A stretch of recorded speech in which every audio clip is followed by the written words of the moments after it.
जैसे आप सब जानते हैं, चुनाव का समय है। चुनाव में यहाँ से कांग्रेस पार्टी के उम्मीदवार मेरे बड़े भाई श्री राहुल गांधी जी हैं। जानते हैं उनको? क्या जानते हैं उनके बारे में? बहुत अच्छे हैं भाई, ओ भाई है। अच्छे हैं वो। इस देश में अभी के समय, आज के समय इकलौते ऐसे नेता होंगे जिन्होंने कन्याकुमारी से कश्मीर तक पैदल यात्रा की, सिर्फ इस देश की एकता को बनाए रखने के लिए और आप सबसे मिलने के लिए, आपकी समस्याओं को समझने के लिए। आप सबने शायद उस यात्रा को देखा होगा। उस यात्रा में जहां जहां उनको लोग मिले वो रुके, उन्होंने लोगों से बातचीत की, वो समझे कि आपकी क्या समस्याएं हैं।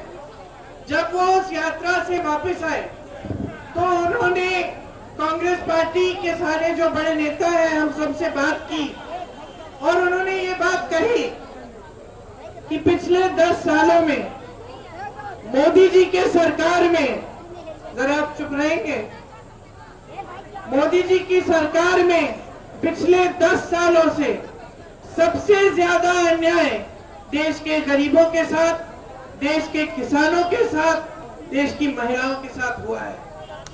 क्योंकि जो मोदी जी की सरकार रही है, उसने जितनी भी नीतियां बनाई हैं वो सब बड़े बड़े खरबपतियों के लिए बनाई है। आज इस देश में कोई ऐसी नीति नहीं है जो गरीबों के लिए बनी है, जो इस समझ से बनी हो कि आपके जीवन का संघर्ष क्या है। आपको टीवी पे बहुत बड़े बड़े सपने दिखाए जाते हैं और ये दिखाया जाता है कि देश आगे बढ़ रहा है, अर्थव्यवस्था मजबूत हो रही है, देश में सब कुछ अच्छा चल रहा है। लेकिन ये बात आपको अपने जीवन में नहीं दिख रही है। जीवन में आप किन चीजों का सामना कर रहे हो? मेरी बहनें बैठी हैं, महंगाई कितनी बढ़ चुकी है। आज आपको मिट्टी की तेल भी नहीं मिलती, चीनी भी नहीं मिलती, और आप दुकान जाती हैं कुछ खरीदने के लिए तो मन में ये सोच के आ जाती हैं वापस कि चलिए आज ये खरीद लेते हैं, 2-3 चीजें नहीं मिली तो कोई बात नहीं, अगली बार ले लेंगे, है कि नहीं? आपको बच्चों की फीस भरनी पड़ती है, किसी का इलाज कराना पड़ता है, बुजुर्गों का देखभाल करना पड़ता है, घर में कोई समस्या है, कुछ टूट गया है, उसकी मरम्मत करनी है, तो घबराहट होती है कि कैसे करेंगे। क्योंकि महंगाई इतनी बढ़ चुकी है कि आप मुश्किलों का सामना ही कर रहे हो।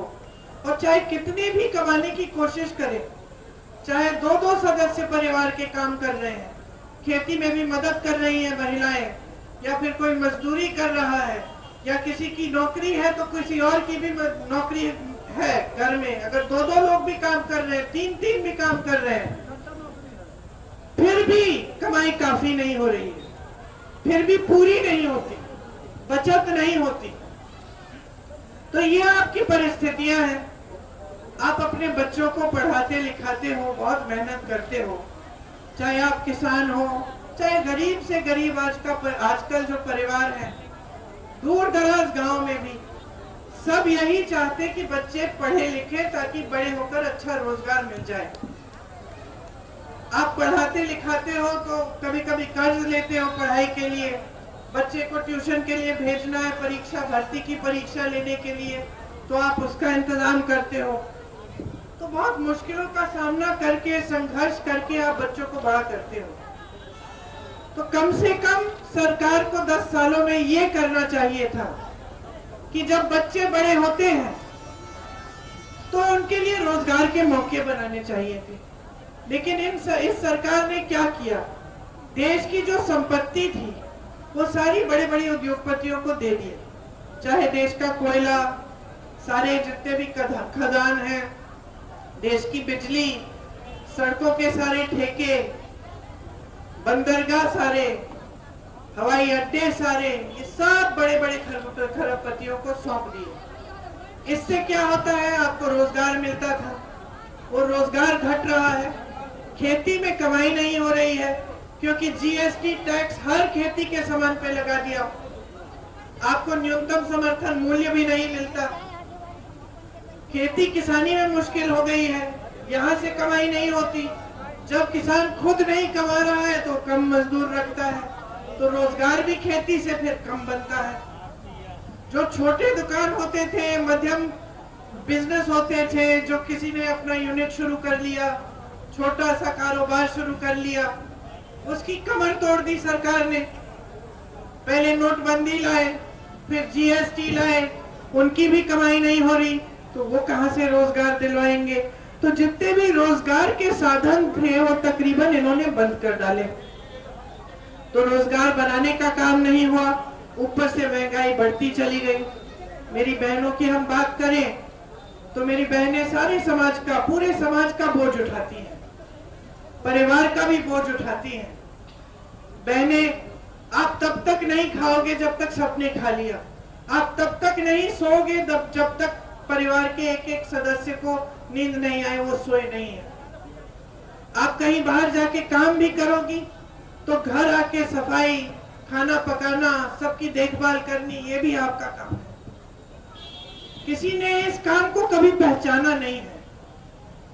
किसी ने ये नहीं कहा कि बहन तुम नौकरी करने के बाद भी घर आकर कम से कम 6-8 घंटे का काम करती हो, तुम्हें कोई मदद मिलनी चाहिए। महंगाई का सामना आप करती हो। जैसे मैंने कहा, अगर 2-3 दिन मजदूरी नहीं है, घर पे पैसे नहीं आए, किसी को भूखा जाना है, तो हमेशा आप ही रहेंगी भूखी। आप बच्चों को भी खिलाएंगी, बाकी सदस्यों को भी खिलाएंगे, आप कहेंगी कि कोई बात नहीं, मैं छोड़ देती हूँ, मैं कल खा लूंगी।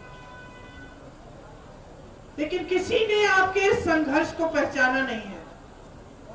आज बड़ी बड़ी राजनीतिक दल कहते हैं कि हम आरक्षण दे रहे हैं महिलाओं को, भाजपा के नेता कहते हैं, मोदी जी कहते हैं, लेकिन ये सब चुनावी जुमले हैं। क्योंकि जो आरक्षण वो देना चाह रहे थे वो 10 सालों के लिए तो लागू ही नहीं होगा। जब महिलाओं के साथ अत्याचार होता है, चाहे हाथरस में, चाहे उन्नाव में, चाहे कर्नाटका में, चाहे मणिपुर में, तो ये किसका, जो जिसने अत्याचार किया है उसकी रक्षा हो रही है। बार बार ये हमने देखा है। तो जब महिलाओं की बात आती है तो सब इसको जुमला कर बड़े सपने खा लेते। बाकी समय आपके लिए सिर्फ 5 किलो का राशन है बस, और इस 5 किलो के राशन में किसी का पेट नहीं भर रहा है। मिल रहा है, ये अच्छी बात है, लेकिन इससे भविष्य नहीं बनेगा, इससे आप आत्मनिर्भर नहीं बन सकते। मैं आज किसी भी नौजवान से पूछूं, मैं तुमसे पूछ रही हूँ, अगर मैं तुम्हें बोलूं कि मैं तुम्हें ये लोग 5 किलो का राशन दे रही हूँ हर महीने, या फिर तुम्हें रोजगार दूंगी, तो तुम कौन सा चुनोगे? रोजगार चुनोगे, क्योंकि रोजगार से खुद कमाओगे, आत्मनिर्भर बन जाओगे, किसी पे निर्भर नहीं रहोगे। तो आपको समझना पड़ेगा कि जो राजनीतिक दल इस तरह की नीति बनाएगा जिससे आप निर्भर रहेंगे लेकिन आप आत्मनिर्भर नहीं हो सकते, आप अपने पैरों पे नहीं खड़े हो सकते, उसकी नीति ठीक नहीं है। ये आपको गहराई से समझना पड़ेगा। यहाँ आपके क्षेत्र में जागरूकता हमेशा से रही है, 100 सालों से रही है। हमारी और आपकी बहुत पुरानी एक परंपरा रही है, राजनीतिक जागरूकता।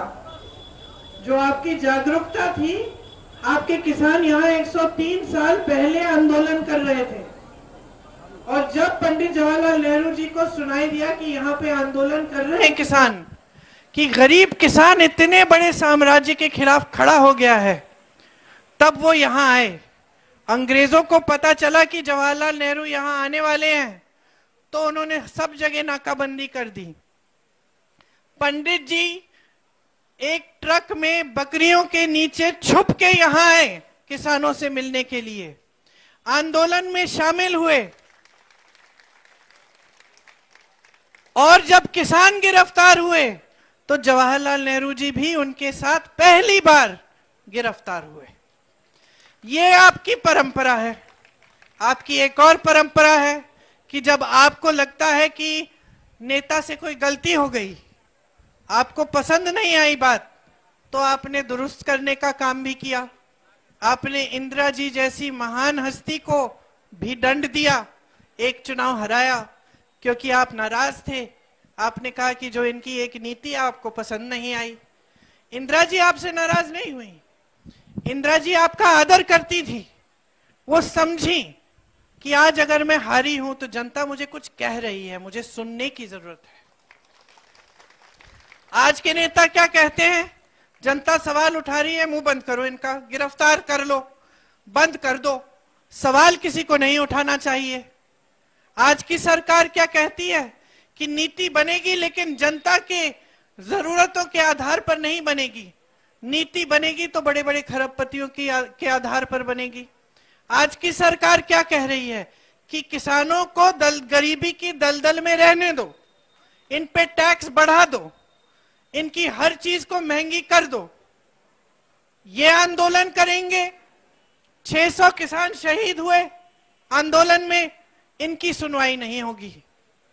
आज की सरकार कह रही है कि बड़े बड़े खरबपतियों की कर्ज माफ कर दो, 16 लाख करोड़ रुपए उनके माफ किए, किसानों का 1 रुपया माफ नहीं किया।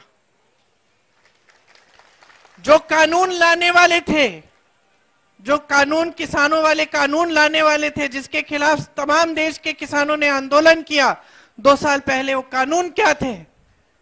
वो कानून यही थे कि खेती किसानी भी बड़ी खरबपतियों को सौंप दी जाए। तो आपको समझना पड़ेगा अपनी जागरूकता से, ये जो जागरूकता की परंपरा है यहाँ की, कि आज देश में क्या हो रहा है और क्या परिस्थितियां बन रही हैं। आपका जीवन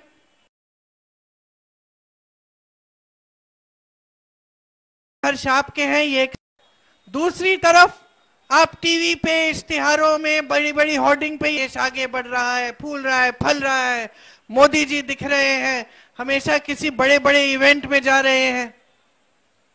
तो आपको समझना पड़ेगा कि ये सच्चाई, जो आपकी सच्चाई है, क्यों नहीं दिख रही है। जब चुनाव के समय चर्चा होती है, टीवी चलाते हैं तो क्या चर्चा हो रही है? हमेशा धर्म के आधार पर चर्चा होगी, जाति के आधार पर होगी। जो फिजूल का मुद्दा उठाना है इनको, कभी कह देंगे कि कांग्रेस पार्टी आपकी भैंस चुराने वाली है, कभी कह देंगे कि एक्सरे की मशीन लाकर कांग्रेस पार्टी आपके घरों में घुसेगी और आपके गहने ले जाएगी। प्रधानमंत्री कह रहे हैं, इतना बड़ा पद संभाल रखा है, उस पद की गरिमा को नहीं देख रहे हैं, जो मन में आया वो कह डाल रहे हैं ताकि आपका ध्यान भटक जाए। जो टीवी पे दिख रहा है, आज सारे टीवी के चैनल बड़े बड़े खरबपतियों ने खरीद रखे हैं। सवाल पूछते हैं तो सवाल भी उनके कहीं और से आ रहे हैं।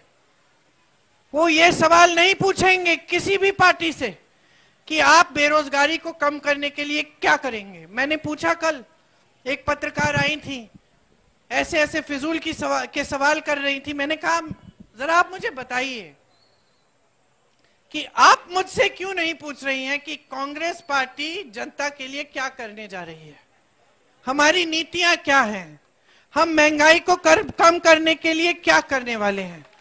ये सवाल क्यों नहीं उठ रहे हैं? ये सवाल इसलिए नहीं उठ रहे हैं क्योंकि 10 सालों से मोदी जी की सरकार ने कुछ ऐसा काम नहीं किया जिसके जरिए इन सवालों का जवाब दे पाए।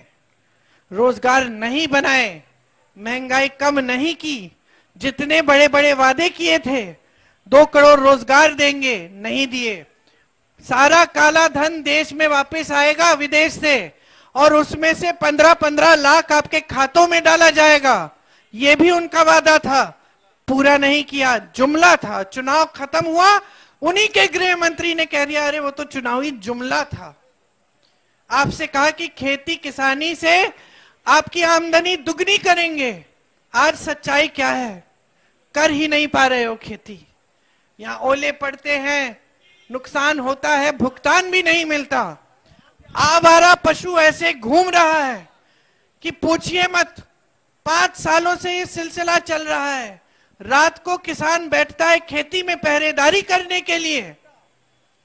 आपकी ड्यूटी तो 24 घंटे की ड्यूटी कर दी है, कोई पूछने वाला नहीं है।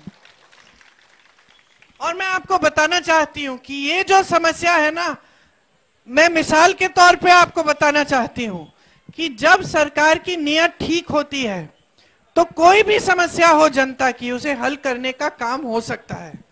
यही समस्या जिसका सामना अब यहां कर रहे